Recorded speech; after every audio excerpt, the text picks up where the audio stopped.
พอตู้นะเออได้แล้วเพราะว่ายังเฮามักที่ว่าเพิ่นปรับดินให้นี่แบบว่าแบบว่าเพิ่นปรับงามเพิ่นเฮ็ดงามหั่นน่ะตู้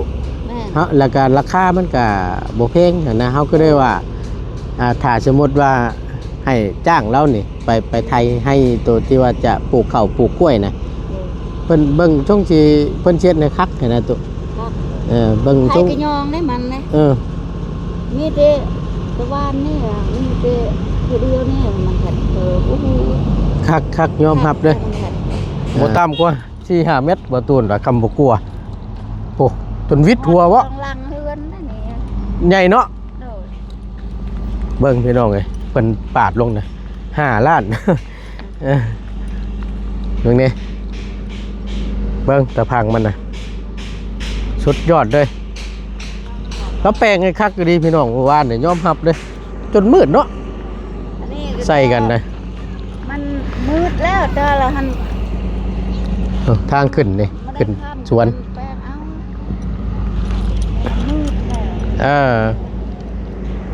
โอ้มือได้ตู้มืองามยำดียกยอเฮือน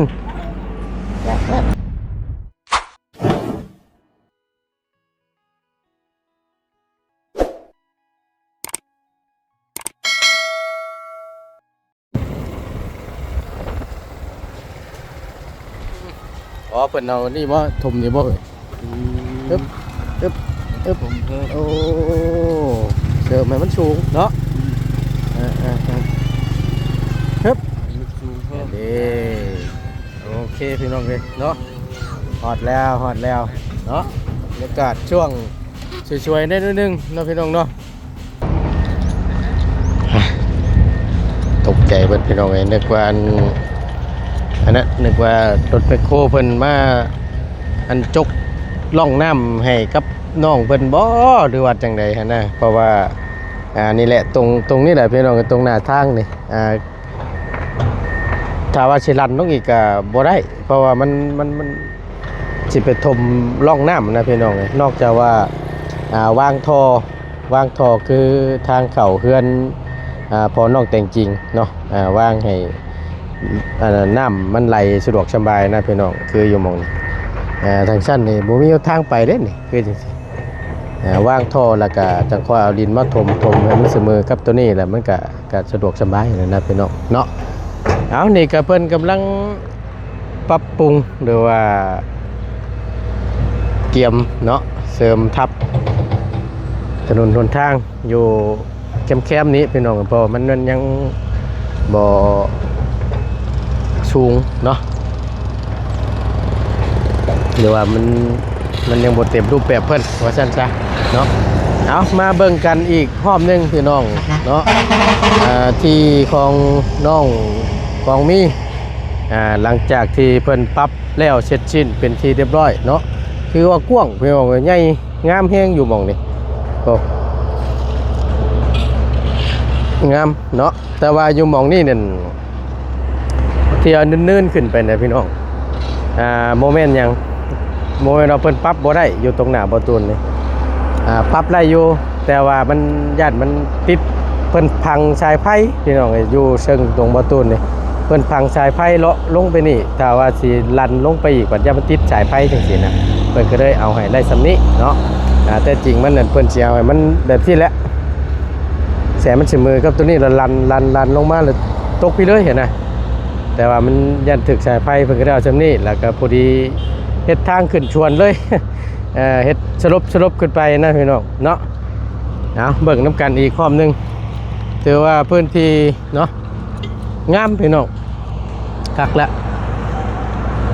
บัดพอออกแล้วป้าโตกว้างดีพี่น้องเอ้ยเด้กว้างยอมรับอยู่พวกเคลื่อนหลังงามนี่บ่เล่นกูมูจะได้พี่น้องเนาะ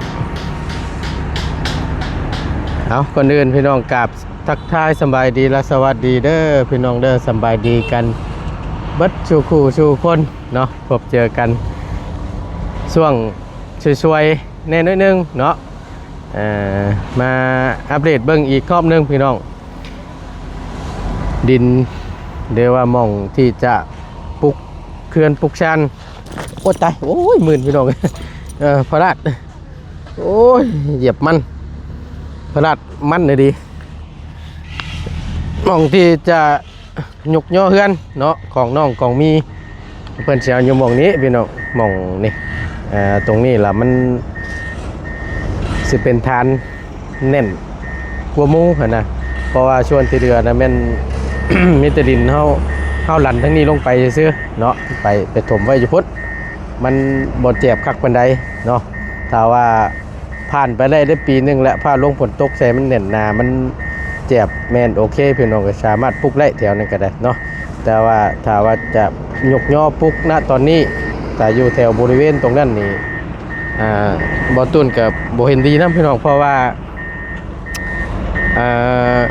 มันสิยุบมันนะพี่น้องเนาะเพราะฉะนั้นแหละมองนี่แหละถึกแล้วเพราะว่าดินมันเฮาบ่ได้ถมไว้หยังนะมันมีแต่ขุดออกไหนมันสิแน่นสิหนาพี่น้องสมมุติปลูกอยู่นี้เนาะมีแต่ว่าเฮ็ดร่องน้ำอ้อม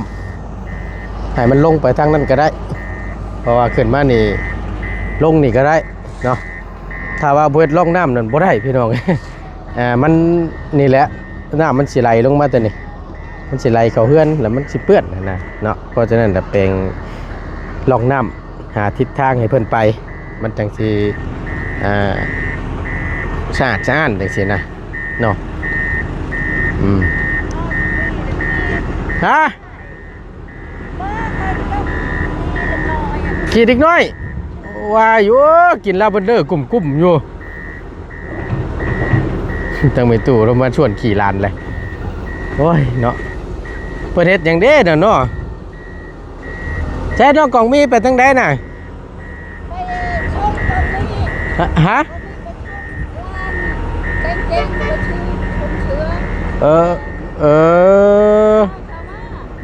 อ๋อพาน้องแต่งจริง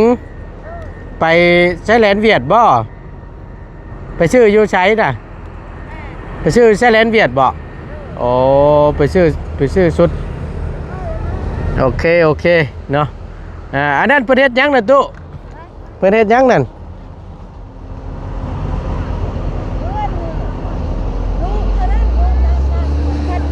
ฮะ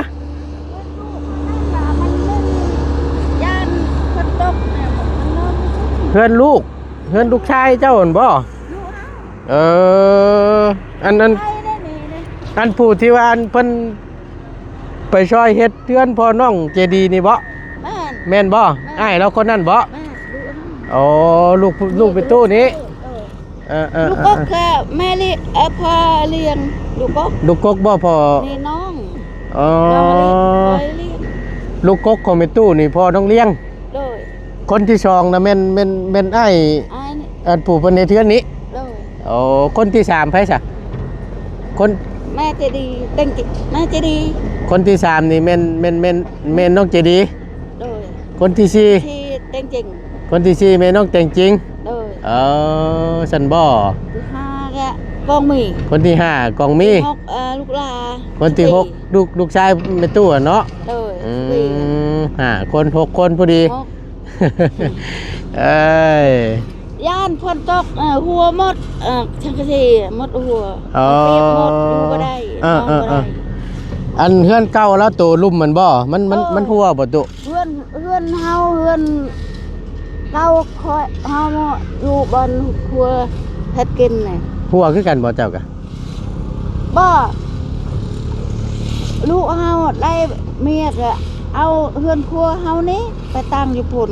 อันนี้อยู่หัวหมดมันเทหมดสังกะสีตัวเก่าโดยเอาไปเช่าละเช่าเก่าแฟนเก่าโดยเฮือนเฮานี่เฮ็ดเฮือนนั้นบัดค่อยตั้งตู้อยู่นี่เฮ็ดครัวบัดนี้แหละอันเฮาที่แรกเฮาคิดว่าอันนั้นได้คิดว่าเพิ่นสิปลูกไว้เครื่องไว้ของหรือว่าเฮ็ดขี้ตะไคร้บ่น่ะอยากนอนมันบ่มีชื่อชักชีมีไข่กล้วยได้ชักชีหรือมันให้พอจะดีช่วยเงินขายกล้วยได้โดย แล้วก็เลยโฮม ทำแขน โฮมไว้ชื่อสังกะสีนี้ โดย อ๋ย่านคนตกเชือนอนอยู่พี่ หมดเปียกหมดบัดนี้แหละแล้วสิย้ายจากตัวนั้นแล้วมาอยู่พี่บ่ โดย หรือว่ามุ่งไว้ถ่าบัดยามฝนตกแล้วย่านทั้งนั้นหัวแล้วเพิ่นสิขึ้นมานอนนี้บ่ โดยจักน้ำหะมันและ เพิ่นกะเกียมไว้เนาะ มันแล้วไปอยู่นอนนี่ก็ได้ นั่นน่ะพออาจารย์นั่นเรือแม่เจดีย์เพิ่นมันพอแล้วและเพื่อนมัน เพิ่นว่าแนวใดเพิ่นได้อยู่บ่เพิ่นให้อยู่เนาะโอเคซั่นนั่นแหละเพราะว่าเฮาก็เห็นแล้วถามนำเฮาอยู่เฮาก็เลยว่าโอ้ยเฮาสิว่าจังใดเฮาเว้าบ่ได้เพราะว่า โมเมนต์ของเฮาอ่ะนะต้องล้มกับทางอาจารย์ลาวและผู้ใหญ่ทั้งอาจารย์ลาวเด้อว่าถ้าว่าเพิ่นให้ก็แม่นเอาว่าแม่นถ้าเพิ่นบ่ให้ก็แม่นบ่ได้แล้วเฮานี่ตัดสินใจให้บ่ได้เฮาก็ว่าจังซี่แหละ เบาไล่เบิ่งแล้วเพื่อนมันมุ่งก็หมดเปื่อยขาดหมดหม้อก็หม้อได้ทองอัน บ่วงก็บ่มีถ้วยก็บ่มีเฮือนเป็นนัวก็ไฟคอน้ำเฮานี่เดือนเฮานี่มีครอบครัวแล้วก็ยังบ่วิทย์ทั้งแม่ตู้อยู่ยังวิทย์ทั้งแม่อยู่อันนั้นบ่าวไล่เอา 50,000ให้ชื่อเป็นนัวชื่อเกลือโอ้ยพี่น้องไอ้ผู้ลูกชายที่เราได้เมียเราบ่มก้อนเฮือนมันบ่มีหยังเลยมีข้าวได้กินเพิ่นแยกเกินต่างอยู่นั่นเพิ่นอยู่ได้จักปีแล้วน่ะตุ๊3 ปีแล้ว3 ปีนี้แล้วเมียเราคนบ้านใดบ้านตะนางเข้าไปในพุ่นนั่นเนาะเพิ่นได้อันนี้พี่น้องได้เมียมาเฮือนชวนหลายอันนี้เป็นลูกผู้ชายนี่ส่วนหลายเพิ่นมีแต่เอาเมียมาเฮือนเนาะมาเลี้ยงแม่เสียนะพี่น้องแต่ว่าเอามากะบ่ได้อยู่ในเฮือนแม่เด้แยกต่างอีกต่างหากเนาะแยกต่างอีกต่างหากมันหลายเลยเนาะก็หาหลายคนหลายทั้งลูกทั้งหลานเนาะอยู่นำผัดหลายคนแล้วนี่ล่ะพี่น้องเอ้ยเนาะกะ เรื่องครอบครัวทางพ่อตู้แม่ตู้นี้เนาะก็คือฮู้นั่นแหละมันทั้งหลานแน่หลานกับหลาน2คนเนาะที่อยู่นำน้องเลี้ยงนี้แล้วก็น้องเจดีอยู่นำเนาะและบัดนี้แล้วก็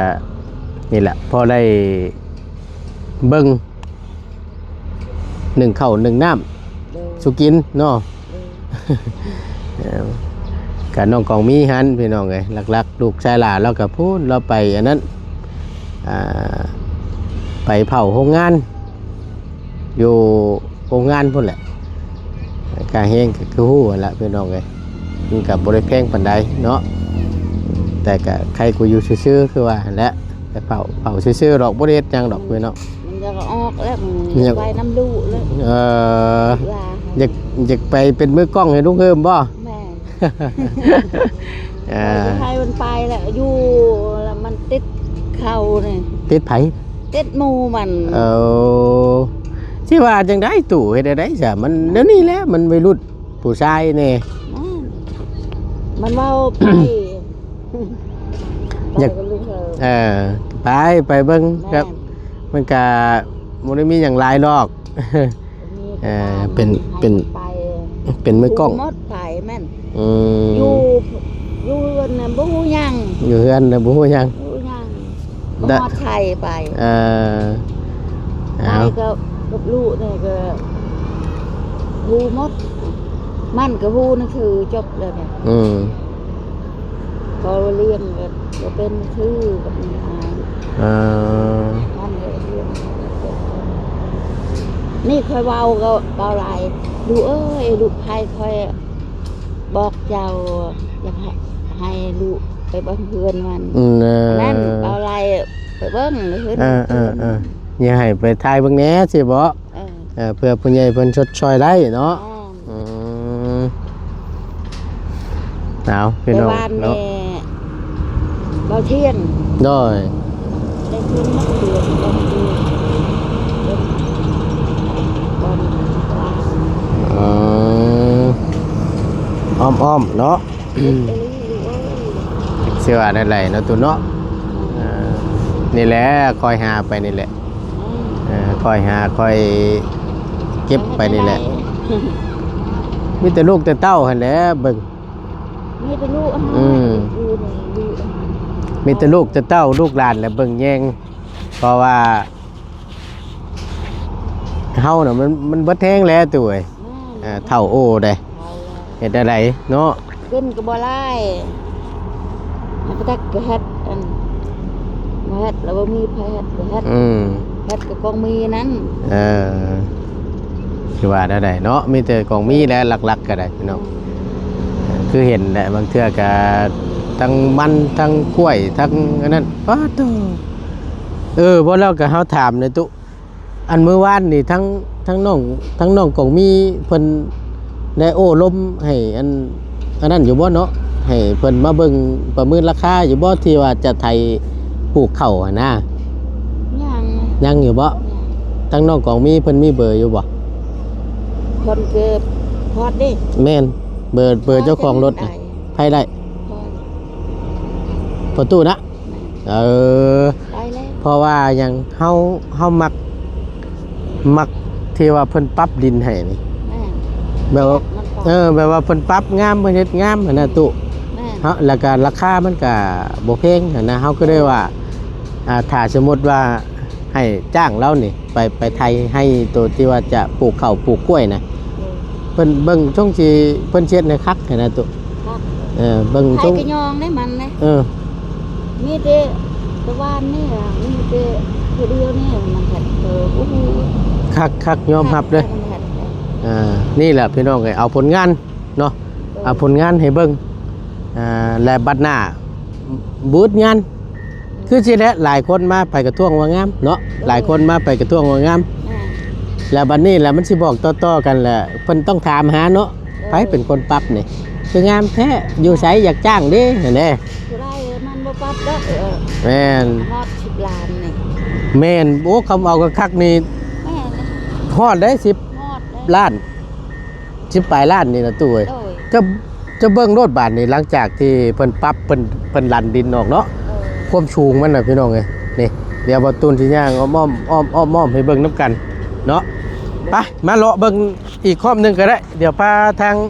FC เพิ่นมาเลาะพี่ตุมาเลาะเบิ่งทั้งพี่เบิ่งความสูงน่ะพี่น้องเอ้ยบ่ต่ำกว่า4-5 เมตรบ่ตูนว่าคำบ่กลัวโอ้ต้นวิทย์หัววะ ลังเฮือนนั่นนี่ ใหญ่เนาะ โดย เบิ่งพี่น้องเอ้ยเพิ่นปาดลงนะ5 ล้าน เบิ่งนี่เบิ่งตะพังมันน่ะสุดยอดเลยแล้วแปลงให้คักก็ดีพี่น้องเมื่อวานเนี่ยยอมรับเลยจนมืดเนาะ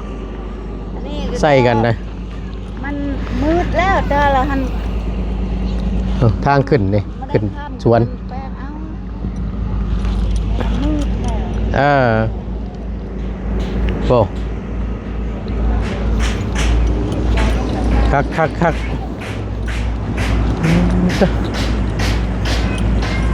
ตึงอยู่ป่านนี่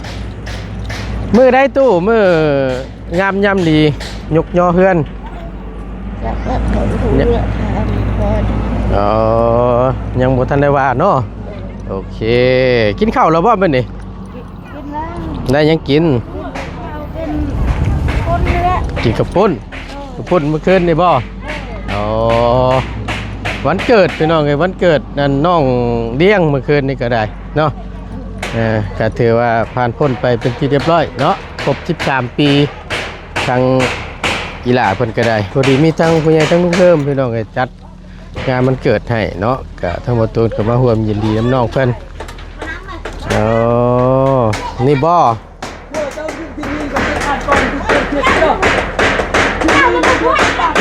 อ๋อ เพื่อนไอ้เหล่านี้เนาะ Vừa trong đâu nghe mà này มงสิแล้วนี่เนาะโอ้สบายดีสบายดีโอ้ยที่แรกกันเฮาเห็นเฮาคิดนึกว่าไว้เฮ็ดกิจภัยบ่เฮาก็จังว่าหั่นน่ะเอาไว้อันนี้ไว้เฮือนเจ้านี่เนาะโอ้กักนี่นี่น้องเพิ่นหยุดอยู่ตัวนี้น่ะสิเป็นเฮือนเก่าแล้วตัวนี้มันหัวสังกะสีเก่าแล้วอ่ะสังกะสีเก่าเนี่ย Đấy, vừa trước thế บ่ได้มีหยังแล้วก็ได้ Vừa on thế cũng chỉ nhìn Nhớ nè. Taxi này โอ้ยคอยเสียวน้ำเดี Tôi là con chỉ nhìn cho tôi ตอนน้องเจดีพี่น้องไงแล้วก็มาซอย Người ta kỵ đây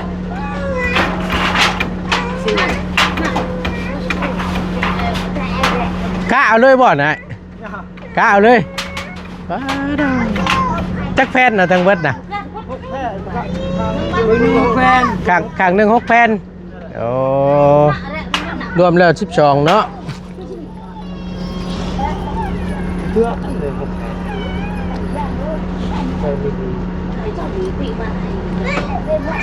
Đi đi. Này, riêng là này. Riêng từng cái tao cái gì. ครับอ่อนแต่แท้เนาะชอบบ่กล้าเฮานั่นพี่น้องเอ้ย Đấy là mà บ่กล้าขึ้นเหยียบ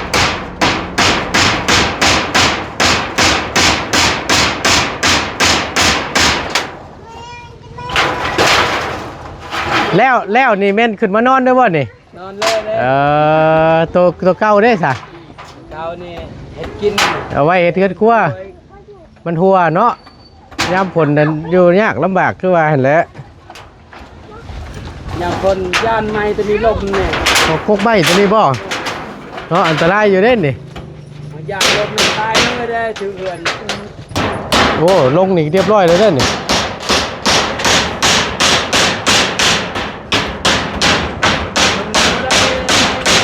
Nhằm nuôi nuôi cháu คือบ่ค่อยตอนลงให้มันต่ำ Con gà áo dài là không tin nữa đi Nhầm. Không cần cư thôi không bốc luôn mẹ đâu ว่าอันเฮาตัดตอนลงให้มันต่ำอ่ะนะ Tao ta bên đây mình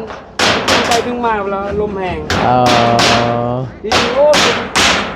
Tịch sẵn cho nó bốc không quay qua nương môn sống môn เหนื่อย Qua luôn mẹ luôn nhạc thì Tao chỉ tắt vô gian lùm như hườnเลย เนี่ยมันเอ็นลงมาใส่เฮือนนี่พี่ว่า น้องเคยเอาจิตัดได้มือนั้น เออ ตอนเราตัดยางพาราเนี่ย อ่า ตัดซอยเลย เหนื่อยเอายังแอมใส่บัตรนี่ไอ้ แอมนี่ แม่น ไม่กระจัดกระจัดลาวเลย อ๋อเอ กระจัดลาวสองแผ่น โอ้มันสิพ่ออยู่บ่เลย ยังสองแผ่นนี่ อันคอน้ำเราได้สองเนาะยังขาดอยู่สองโอ้โดย เดี๋ยวโบแพ้จะได้พ้นมาแล้วเด้ ไม่เนี่ย กะเกียบไว้เนาะแม่นพอเลยนอนดีๆได้พี่น้องเอ้ย แหงงูนะ เอานี่ตัวมุ้งให้มันแล้วมันตัวเนาะ จะดียังงูเด้แล้วก็ได้เปลี่ยนเป็นเดือนประเดียวเอาเฮ็ดบ่เป็น เลย นี่เราเป็นหนึ่งซอยพดังเลย อ๋อ ซอยเรามือนั้นเราซอยเฮาอีก แม่นถูกต้องแล้วซอยกันนะถูกแล้ว ที่เพิ่นที่ตัวที่เฮากะเปิดมาซอยที่เพิ่นเฮาก็ไปซอยเสียนะดีละเนาะเอาเดี๋ยวเบิ่งน้ำกันพี่น้องเอ้ยแต่ว่าเพิ่นว่าเขาว่ามันสิยุบลงกับคงสิมอดตารางดอกครับว่าเพราะว่ามีไม้ยางบงห้องอยู่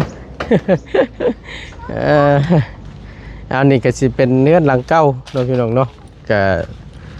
มันหัวไปแล้วเราว่าสิว่าแนวใดเนาะนี่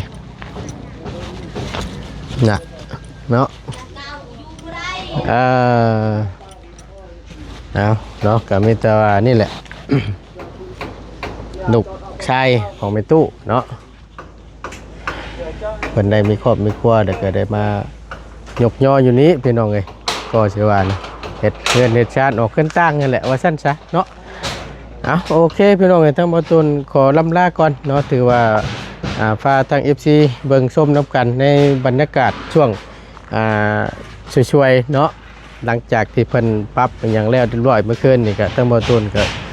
มันบ่เห็นหุ่งพี่น้องเอ้ยว่าสิถ่ายก็ได้ย่านมันบ่แจ้งหูแจ้งตาเนาะก็ได้บ่ได้ถ่ายซับเนาะว่าจะให้เบิ่งมาเบิ่งกันอีกรอบนึงพี่น้องไปอยู่ดีมีแฮงขอบคุณหลายๆเด้อพี่น้องเด้อสำหรับคลิปนี้ลาแล้วสบายดีเด้อ